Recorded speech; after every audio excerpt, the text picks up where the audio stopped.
Chapter 3. When the Lighthouse First Appeared. By 4:30, Greyhaven had begun to disappear into fog. It came in from the sea without warning. One moment, the harbour was clear beneath a pale autumn sky. The next, a white bank rolled across the breakwater and folded itself between the cottages, softening every roof, wall and lamp-post, until the village seemed to exist only a few yards at a time. Margaret stood in the doorway of Ashcombe Books and watched it gather around the old red postbox. Across Harbour Lane, its rounded top was still visible beneath the gas lamp. Everything beyond it had vanished. The fishing boats had become the faintest suggestion of masts. Morning Rock could no longer be seen at all. Behind Margaret, the bookshop was warm and bright. The stove burned steadily. A pot of soup rested on the kitchen range, and the round table had been cleared of books and covered instead with old maps, Samuel Hallow's letters, and the rusted box recovered from beneath the lifeboat station. Helen sat near the fire, reading her grandfather's final letter for what must have been the 20th time. Daniel Harrow stood at the table with a magnifying glass, examining the map of the evening star's altered route. Elias Vane had fallen asleep in the green armchair.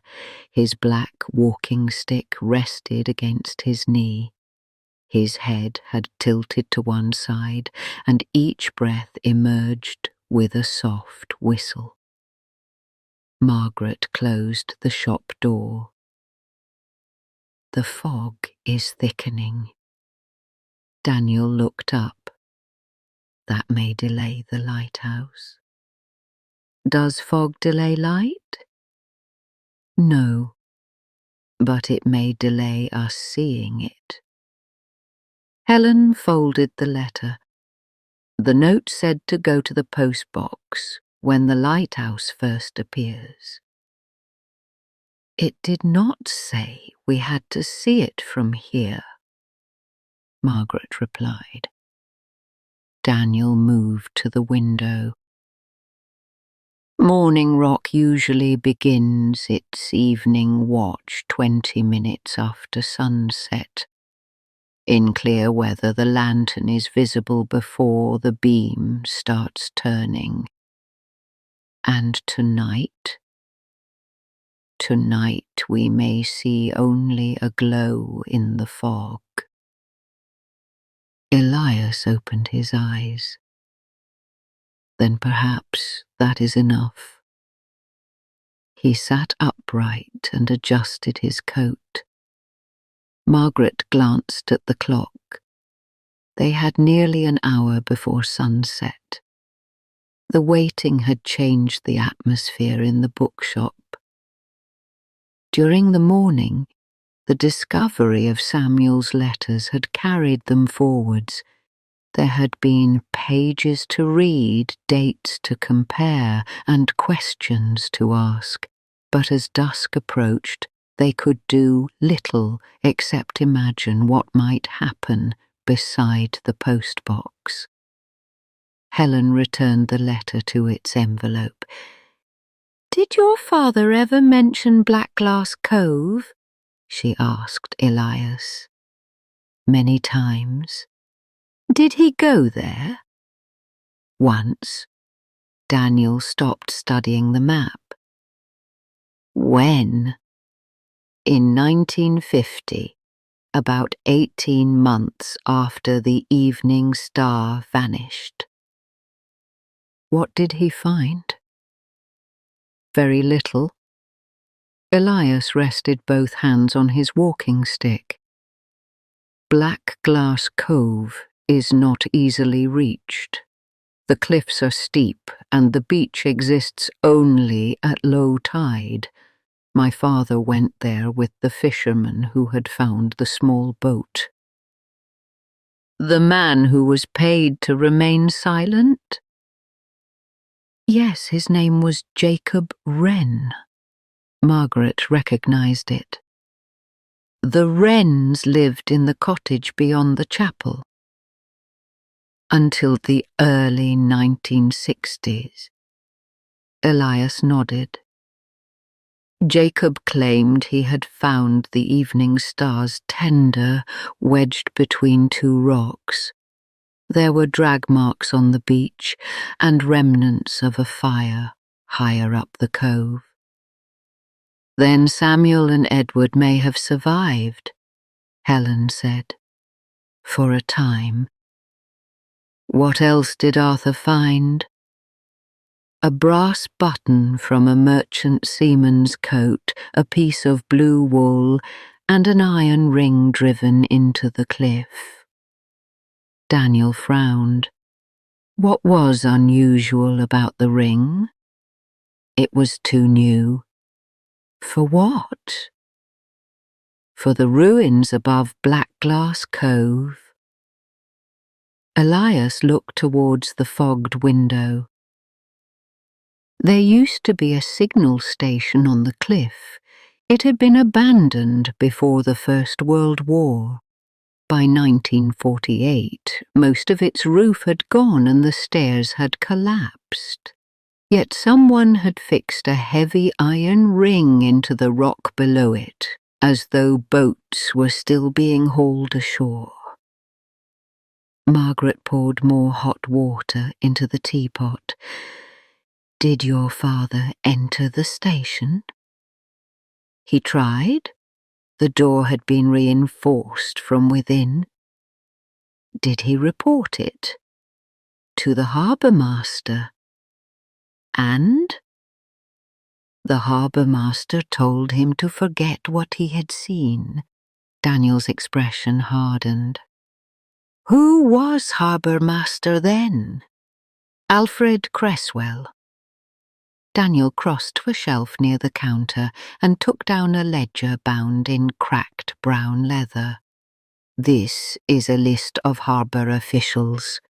He opened it and ran a finger down the faded columns. Cresswell served from 1939 until 1962. Margaret watched him turn the page. Any family still in Greyhaven? His grandson owns the chandlery. Helen looked uneasy.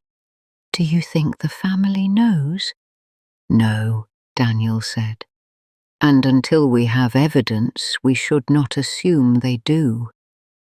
Elias gave a slight smile. You sound like your grandfather. You knew him.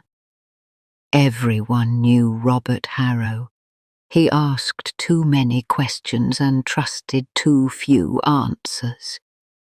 Daniel closed the ledger. I will take that as a compliment. You should. The clock ticked on. At 5 o'clock, Margaret locked the front door and turned the sign to closed. She served bowls of soup with thick slices of bread, though none of them ate much. Outside, the fog pressed against the windows. The gas lamp over the postbox had become a hazy golden circle. At 17 minutes past 5, Daniel rose. It is time. Margaret wrapped herself in a dark woolen coat and placed a torch in her pocket. Helen gathered Samuel's letters into the rusted box but left it on the table. Elias took his walking stick and struggled to his feet. You need not come outside, Margaret told him.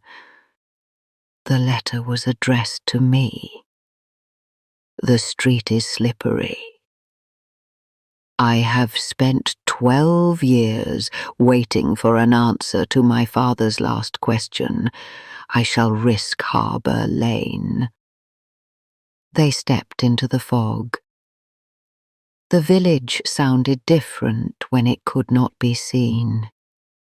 Footsteps echoed from distant lanes, ropes knocked against unseen masts. The sea moved behind the harbour wall with a low, steady breathing. The postbox stood only a few yards away. Its red paint looked dark in the damp air. They gathered around it. Nothing happened. Daniel checked his watch. Sunset was 3 minutes ago.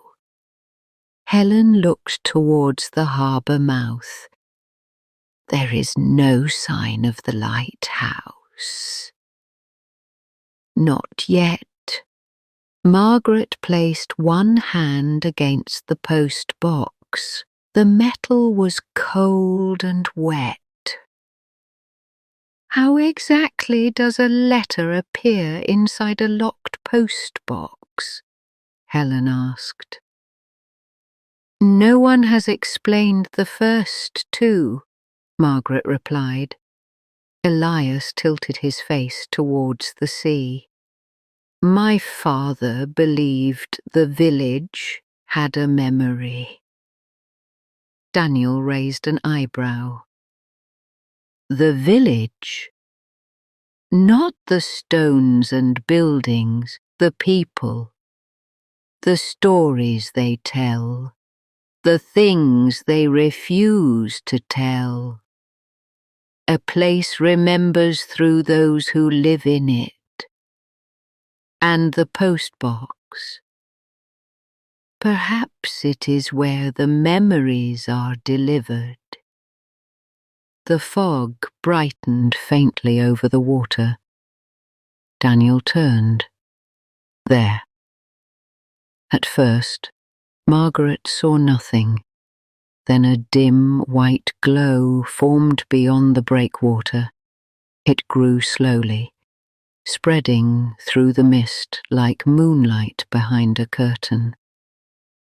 Morning Rock had begun its watch. The glow strengthened.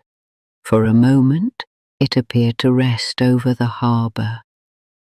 Then the lighthouse beam turned away. A metallic click sounded inside the postbox. Helen stepped back. Elias gripped his walking stick. The flap beneath the brass plate lifted by itself. An envelope slid forwards until half of it protruded from the opening. No hand had pushed it. No one stood on the other side.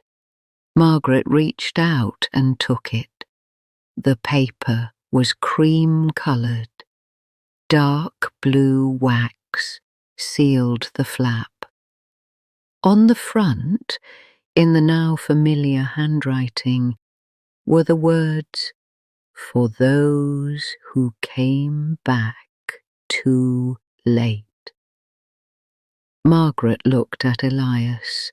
His face had lost its colour. That was something my father used to say.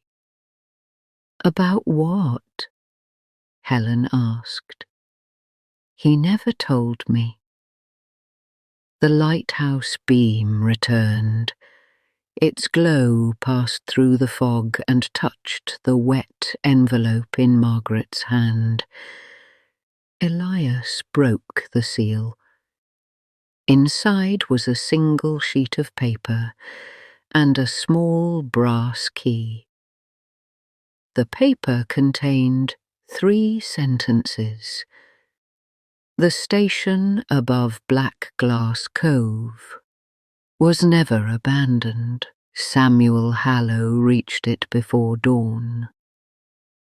The truth remains behind the western wall. Helen read the words aloud. Her voice trembled at her grandfather's name. He reached the station. Daniel took the key from Elias. It was old, though not rusted. The bow had been shaped like a crown above 3 waves, the same mark Samuel had described on the wooden case brought aboard the Evening Star. "This may fit a naval lock," Daniel said. "Then the case and the station were connected," Margaret replied. Elias turned the envelope over. Something else had been written beneath the flap, a date, November 6th, 1948. Helen stared at it. The night after the boat disappeared. The official search had already begun, Daniel said. If Samuel reached Black Glass Cove before dawn, someone could have found him. Or hidden him, Elias added. The lighthouse beam moved away once more. The flap of the postbox fell shut. Daniel examined the lock on its lower door. "We should speak to the postmaster." Margaret looked at him. "To ask whether envelopes have been materializing inside his postbox. To find out who has access to it. Someone with a key could place letters inside. Not while we were standing around it. No." Daniel returned the brass key to Elias. "We go to Black Glass Cove tomorrow morning." Elias shook his head. "You go tonight." "The path is dangerous in fog. The letter appeared when the lighthouse first showed itself. That must be significant. It may simply have told us when to collect it. Or it may have told us when the station can be entered." Margaret studied the date written beneath the flap. "We know something happened there before dawn." Helen looked towards the invisible cliffs. "I have waited all my life without knowing I was waiting. I do not want to wait another night." Daniel exhaled slowly. "The tide is still rising. We cannot approach by the beach." "What about the cliff path?" Margaret asked. "It ends above the station. The lower steps collapsed years ago." Elias tapped the brass key against his palm. There was another entrance. All 3 looked at him. "My father drew it from memory." He reached inside his coat and removed a folded piece of paper. The sketch showed Black Glass Cove and the ruined station above it. A dotted line ran from a field on the inland side of the cliff to a narrow rectangle beneath the building. "A tunnel?" Daniel asked. "An equipment passage. It allowed signal lamps and supplies to be carried to the lower rooms without using the exposed cliff stairs. Does it still exist?" "My father found the outer door. It was locked." Daniel held up the key. "And you happened to bring this map with you?" "I have carried it for 12 years. Margaret looked towards the bookshop. The stove glowed warmly behind the windows.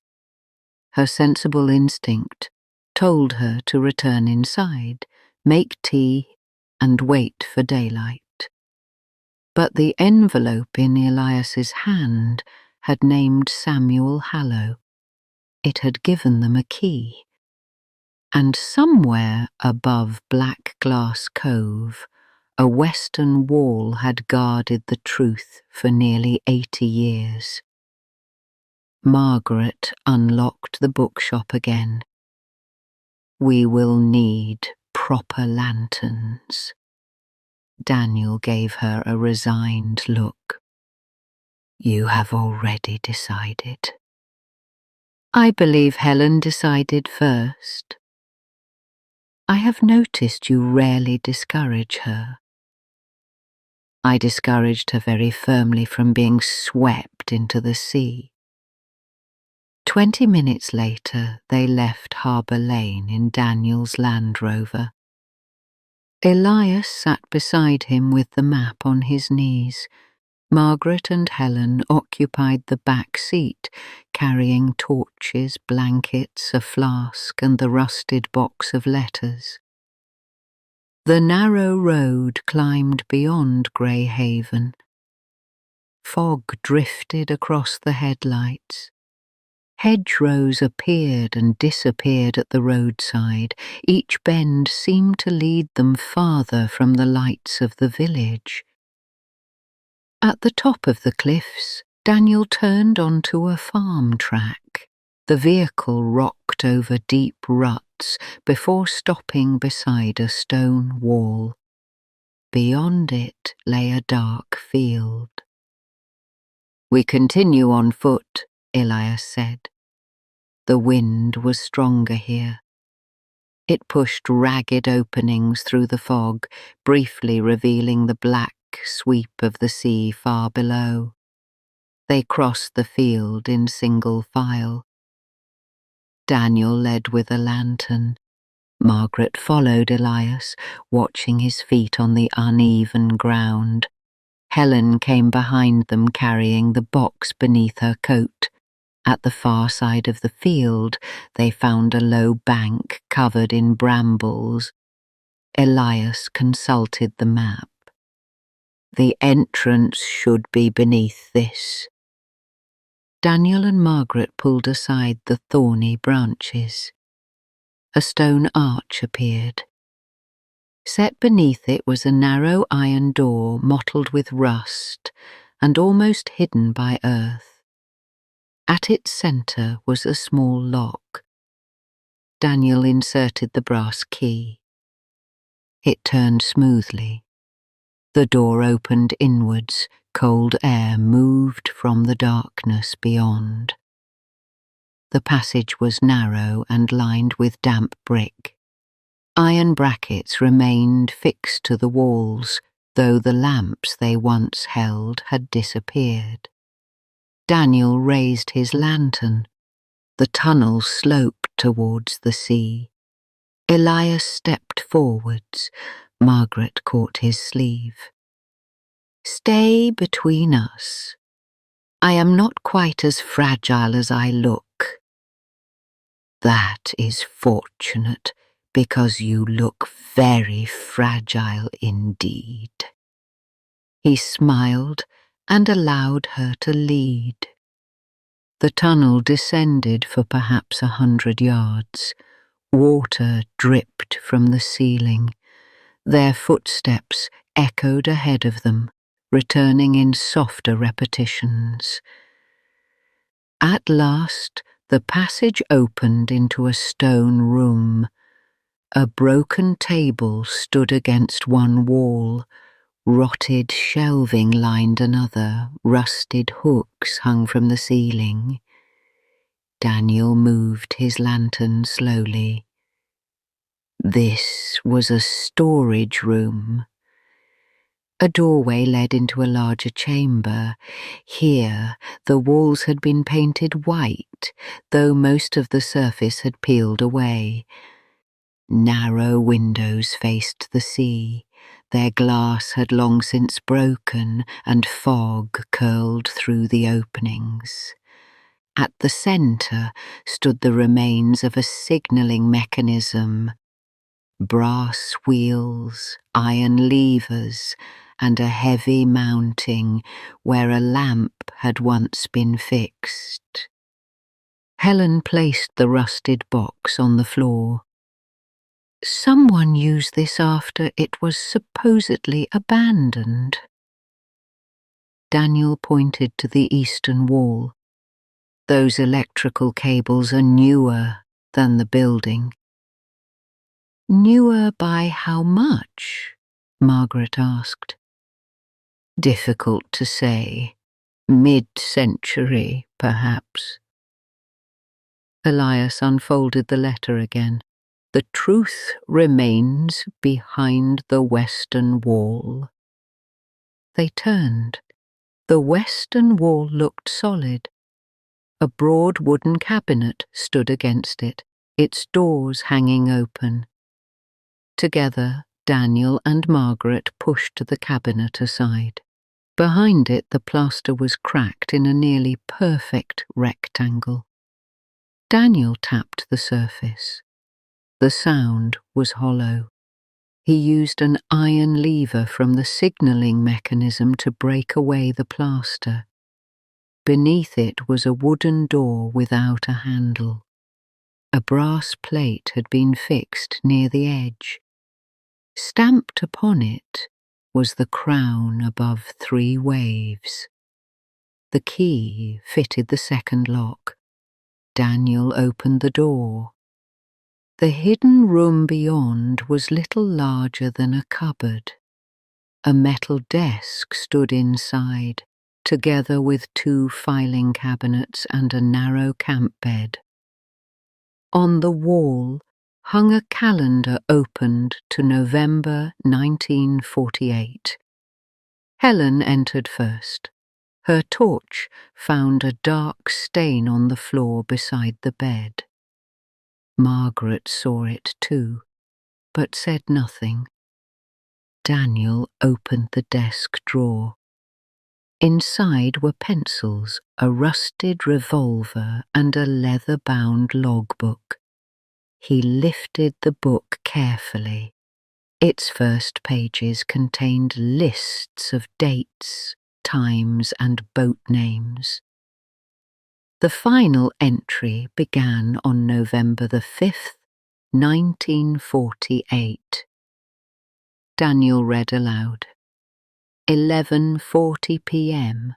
Signal received from the sisters.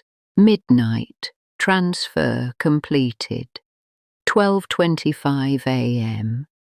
Evening Star proceeding south with package 7. 2:10 a.m. Storm increasing. No radio contact. 4:55 a.m. 2 survivors reached Black Glass Cove. 5:20 a.m. Hallow conscious. Bell badly injured. 6:05 a.m. Instructions received from Commander Rook. 6:30 a.m. Survivors secured. Helen stared at him. Secured? Daniel turned the page. The next entry had been written in a different hand. Bell died shortly after 7. Hallow demands to return to Greyhaven. Request refused. He witnessed the transfer and knows the contents of package 7. Vessel to collect him after nightfall. What vessel? Margaret asked. Daniel continued. November 7th. Collection vessel failed to arrive. Hallow attempted escape through Western Passage. Recaptured near Upper Field. November 8th. Hallow refuses food. Claims lighthouse signal has changed. Insists someone is answering from Morning Rock. November 9th. Hallow gone. Western door still locked. No sign of forced entry. Footprints end at signal room window. The entries stopped. Helen looked towards the broken window overlooking the sea. He disappeared. Margaret took the logbook. Beneath the final entry, Samuel had written one line in pencil. The letters were faint, but still readable. Rose, follow the light that waits between the beams. A sudden white glow filled the room. Everyone turned towards the window. Morning Rock's beam was sweeping through the fog far out at sea, but below it, closer to Black Glass Cove, another light had appeared, smaller, lower. It shone once from beneath the cliffs, then vanished. Daniel moved to the window. There is nothing down there. The second light appeared again. It did not turn like a lighthouse beam. It waited, a steady, golden point in the darkness. Helen picked up the rusted box of letters.